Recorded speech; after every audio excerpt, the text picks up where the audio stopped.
Bom dia, caros alunos, saudações. Gravando um videozinho aqui falando um pouquinho sobre o nosso curso. Eu já tinha pedido a vocês para lerem esse capítulo primeiro do nosso livro do Bosch, né? Então, exorto vocês a lerem o capítulo primeiro, a vida de Paulo, pelo menos até a página 37, o final da vida de Paulo, depois bibliografia para o trabalho pessoal, aí é uma questão de aprofundamento. E eu deixei com vocês também, né, essa apostila, botei aqui primeira apostila, porque é dessa parte introdutória, vocês vão reconhecer muitas semelhanças aqui, eu tento resumir e abordar um pouco os temas aqui do livro. Mas leiam a apostila, claro, a apostila ajuda, mas não deixem de ler o livro do Bosch, porque tem sempre um conteúdo a mais. Explica, por exemplo, por que algumas cartas podem não ser consideradas autênticas, mas atribuídas a Paulo, não exatamente dele, o que não tira em nada a canonicidade e a inspiração das cartas. Né? Mas é uma questão interessante. Depois eu vou falar um pouquinho sobre ele aqui. Eu queria chamar a atenção, o subitem da conversão é bem interessante, esse aqui, a conversão de Paulo. Ele vai abordar os momentos todos, né, quando ele é narrado ali a sua conversão por Lucas, depois os discursos em que ele mesmo fala da sua conversão. Nós temos 3 episódios em Atos, primeiro Atos 9, depois a narrativa dele em Atos 22, depois em Atos 26 novamente. Né? Então, e as consequências disso, né? Ele reconhecer a si mesmo como um apóstolo também, porque também recebeu também viu Jesus ressuscitado, né? Enfim, então é um número interessante. Depois segue aí, e aí eu queria um outro tema aqui que eu acho que vale a pena aprofundar. No número 11, por exemplo, quando ele fala dos outros lugares evangelizados, ele vai chamar atenção para a semelhança que existe entre as cartas dele, o que ele fala de si, do seu ministério, e o livro dos Atos, né? Para mostrar como de fato uma coisa corresponde à outra. Então isso é bastante interessante também, né? E aí depois o Concílio de Jerusalém, que definiu aquela questão sobre a entrada dos gentios. Número 13, as decisões tomadas, são bem interessantes. Abordagens um pouco diferentes na Carta aos Gálatas, em Atos dos Apóstolos. E o número 14 também, Incidente em Antioquia. Eu falo também sobre isso no resumo, logo no número 4, né, quando eu falo sobre o Concílio de Jerusalém na perspectiva de Paulo. Mas aqui ele desenvolve bastante, né, sobre aquele episódio em que Paulo e Pedro e os demais cristãos começaram a se evadir ali dos gentios quando chegaram os cristãos provenientes dos judeus, né, vindos de Jerusalém. Então, eles vão discutir aqui exatamente o que Pedro fez, né, quando ele se esquivou. Será que estavam obrigando, de fato, os gentios a ver como judeus? Claro que não, enfim, mas como é que isso funciona? Então, vale a pena, de fato, ler esse livro. Talvez, se for o caso, a gente pode, quando tiver aula presencial, até abordar essa temática juntos aqui, né? Então, o que exatamente que Paulo recrimina em Pedro, naquele episódio, e qual a importância que aquele momento teve, assim por diante, a ligação daquele episódio com o Concílio de Jerusalém. Então, e aí depois um pouco final da vida de Paulo e tudo. Eu queria, nesse pequeno vídeo, gravar alguma coisinha aqui para vocês, trazer sobre o segundo capítulo, né, que vocês já têm também, Escritos Paulinos. Convido vocês a lerem, mas que pode ser um pouco menos interessante do que o primeiro capítulo, um pouco mais árido e tudo. Então, por isso eu pretendo abordar alguns aspectos aqui que eu acho importantes, de uma maneira iluminar aqui o nosso estudo, ok? Então, começando aqui, o primeiro tópico é Paulo, escritor, né? E aí ele faz um comentário interessante aqui a respeito de Lucas, em relação aos Atos Apóstolos. Ele diz: uma das maiores genialidades do autor dos Atos Apóstolos, de Lucas, ainda que pudesse não ser chamado por esse nome, foi escrever uma espécie de vida de Paulo, segunda parte dos Atos, sem mencionar nunca que ele escrevera cartas. Então, a única coisa que todo mundo sabe de Paulo é que ele escrevia cartas, e isso não está mencionado em Atos, não aparece em nenhum momento, né? Sendo uma pessoa que, como afirmávamos anteriormente, recolheu dezenas de dados sobre a vida do apóstolo, Lucas não poderia ignorar um único grande detalhe, que Paulo havia escrito cartas, e, no entanto, ele não coloca isso, né? Curioso, né? Ele não escreve lá em Atos, Paulo sentado, redigindo alguma carta, enviando à comunidade, não tem isso, né? Deve tê-lo movido a esse silêncio o esquema das vidas paralelas que tinha sido imposto à sua obra. Paulo precisava estar sempre a caminho, como esteve Cristo. A gente vê no primeiro capítulo como Lucas quis apresentar Paulo numa vida próxima à de Jesus. Então também Jesus não ficava sentado escrevendo. Ele era apostólico, ele visitava as sinagogas, ele percorria a Galileia, depois um caminho para Jerusalém. Então assim também quer mostrar Paulo a caminho, pode ser uma motivação. Ele não quis apresentá-lo sentado à mesa escrevendo cartas. Também pôde movê-lo uma certa vontade de fazer um contrapeso, né? Que o apóstolo Paulo não fosse lembrado somente por suas cartas, nas quais, como nós sabemos, não faltam passagens difíceis e polêmicas, mas que ele fosse lembrado, São Paulo, por sua atividade, realmente fundamental para todas as igrejas do Mediterrâneo. Então, por isso, Lucas teria escolhido narrar as viagens de Paulo, ele fundando comunidades, pregando, confirmando na fé e assim por diante. É um argumento bastante razoável. Depois vocês leiam e continuem. Depois ele vai falar aqui 13 cartas mais uma, cartas ou epístolas, enfim.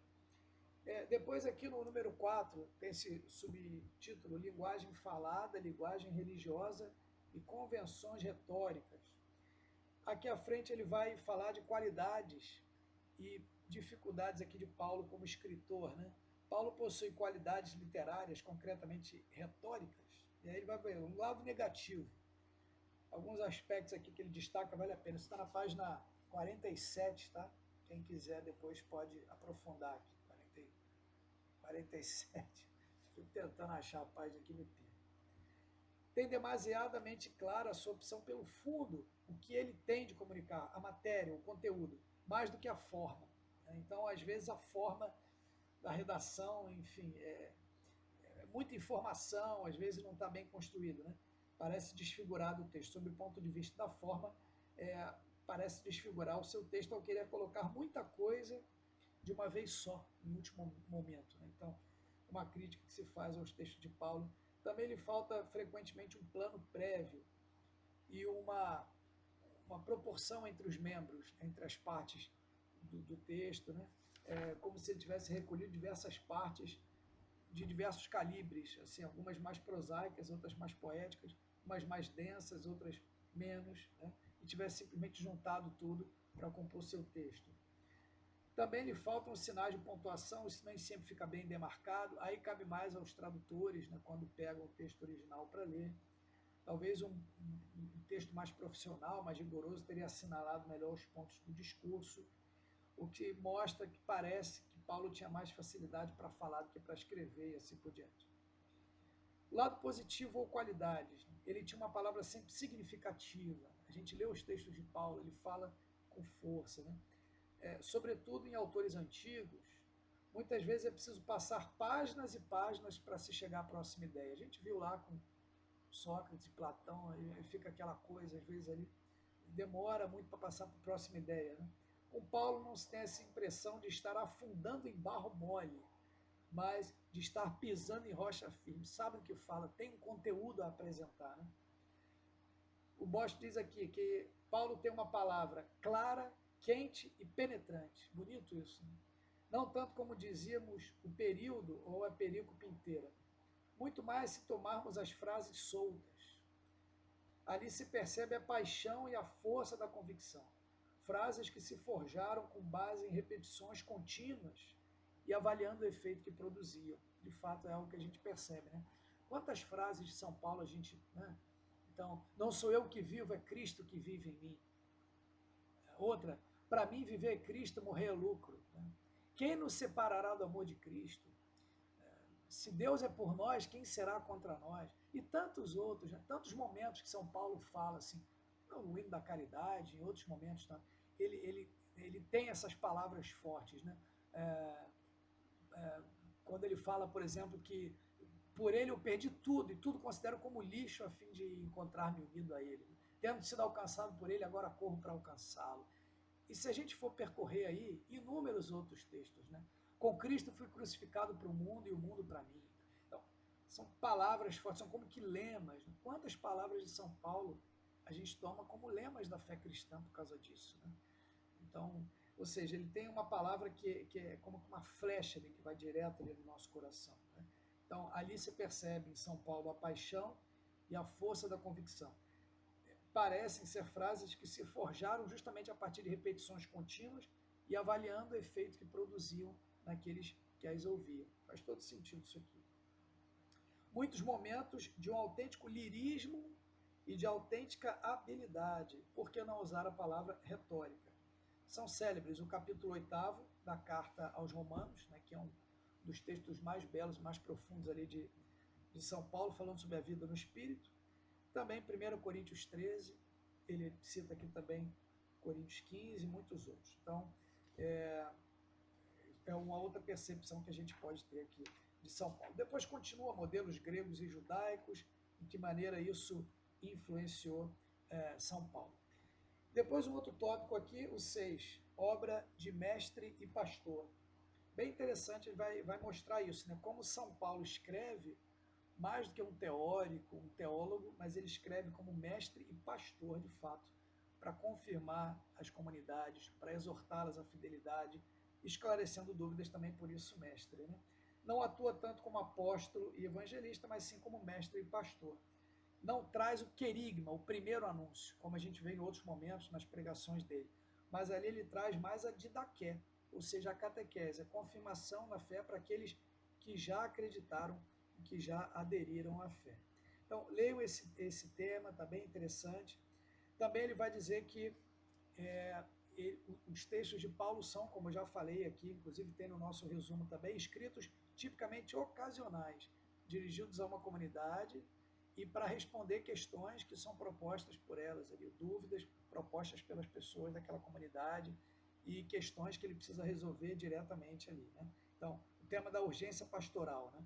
Um homem que já trabalhava em diversas frentes, como a gente viu também, trabalho manual, evangelização, fundação de comunidade, formação de seus colaboradores, catequese e tal, ele precisava chegar em algumas comunidades onde ele não tinha ido, e aí ele, já bastante ocupado, escreve cartas. Né? Então a gente percebe que não é que ele quer fazer um trabalho com calma e elaborar, ele quer escrever para responder a uma problemática. Né? E é nessas cartas que a gente vê a teologia, a profundidade ali. Por isso que nem, não temos todas as respostas. Às vezes ele responde uma questão e dali surgem duas para nós. Né? Mas é porque a preocupação dele não era fazer um tratado teológico, mas a urgência pastoral o motivava. Leiam esse tópico aqui também, né? o 6, obra de mestre e pastor, fala bem sobre esse tema. Ainda nesse número 6 ele vai dizer, né, que São Paulo não tem interesse em comunicar grandes novidades, mas sim infundir ânimo e responder às questões apresentadas. Depois aqui no 7 vai falar sobre a integridade das cartas. Esse é um tema interessante para a gente ver. Não é certo que todas as cartas sejam uma única carta. Pode ter acontecido que as comunidades recebessem as cartas de Paulo e agregassem aqueles documentos. Tem muito valor. Então a gente recebeu uma carta de Paulo aqui. Olha, vamos ler aqui para a comunidade. Aí passa um tempo, a gente recebe uma outra carta de Paulo. Olha, essa carta aqui que Paulo mandou. Depois, na hora de guardar, elas são guardadas juntas. Né? E aí depois acabam compondo uma só carta. Mas, na verdade, a gente percebe que tem pelo menos 2 ou 3 cartas ali. Isso não acontece com todas as correspondências, mas em algumas parece ter acontecido isso. Então, esse tópico vai falar sobre isso. Isso não é gratuito, tá? Isso tem alguma base, tem que ter alguma base para se reconhecer isso. Uma introdução, o desenvolvimento de um tema, uma conclusão e uma carta dentro da outra. Às vezes a gente percebe isso, entra um pouco no aspecto especulativo, mas é algo que vale a pena abordar. Depois ele vai falar sobre formas e tradições, sobretudo judaicas, né? E também da tradição helênica, na qual São Paulo estava inserido, romana. Então, a gente percebe isso, né? Diversos elementos ali, diversos dados, litúrgicos talvez, em que São Paulo vai citando, né? textos que não são dele, os hinos pré-paulinos e doxologias, cânticos, listas, assim, que de repente ele citou, mas que já havia ali entre os cristãos e ele insere nas suas cartas, né? Então, isso é possível também, esse número aqui vai falar sobre isso, é bem interessante. Depois vai falar aqui um pouquinho do trabalho manual de Paulo, materialidade das cartas, enfim. Depois da ordem das cartas, isso não é essencial, mas é bom a gente ter algumas noções, né? Quais são as primeiras cartas, quais são as últimas. Primeira carta de São Paulo, primeira carta aos Tessalonicenses, depois a segunda, depois as cartas aos Coríntios, primeira e segunda também. Enfim, então, algumas cartas, assim, a ordem delas, né? Então, depois Gálatas e Romanos também, e aí vai Filipenses, depois as cartas do cativeiro, as cartas pastorais. Existe uma evolução ali do pensamento de Paulo. Para outros, nessas outras, não é que o pensamento evoluiu, mas são cartas que não são autênticas, aí é discutível, assim por diante. Depois ele vai falar sobre a carta aos Hebreus, vocês podem ler também, mas não vai entrar na nossa ementa, né? A carta aos Hebreus, no nosso curso, a gente vê junto com as cartas católicas, né? Porque sabidamente não é de São Paulo, mas tem uma grande influência paulina ali, certamente um discípulo seu. Então, leiam esse segundo capítulo de Escritos Paulinos, a gente vai abordar menos esse capítulo do que o primeiro. O primeiro, acho que mais importante, por isso que eu procurei fazer também esse resumo, mas passe o olho ali também nesse segundo capítulo, antes da gente ir para o próximo, né, para o terceiro, a gente conseguindo depois aí o PDF desse terceiro capítulo também, tá bom? Então, isso, né? Então, leiam o segundo capítulo. Quem não leu, leia pelo menos o primeiro. O primeiro é importante vocês lerem, além da apostila, lerem o primeiro capítulo. O segundo, pelo menos, dê uma olhada aí com base nesse videozinho que eu fiz para vocês, né? E a gente vai depois avançando, de repente elaborando mais algumas coisinhas para o estudo de vocês, tá bom? Muito obrigado, bom estudo.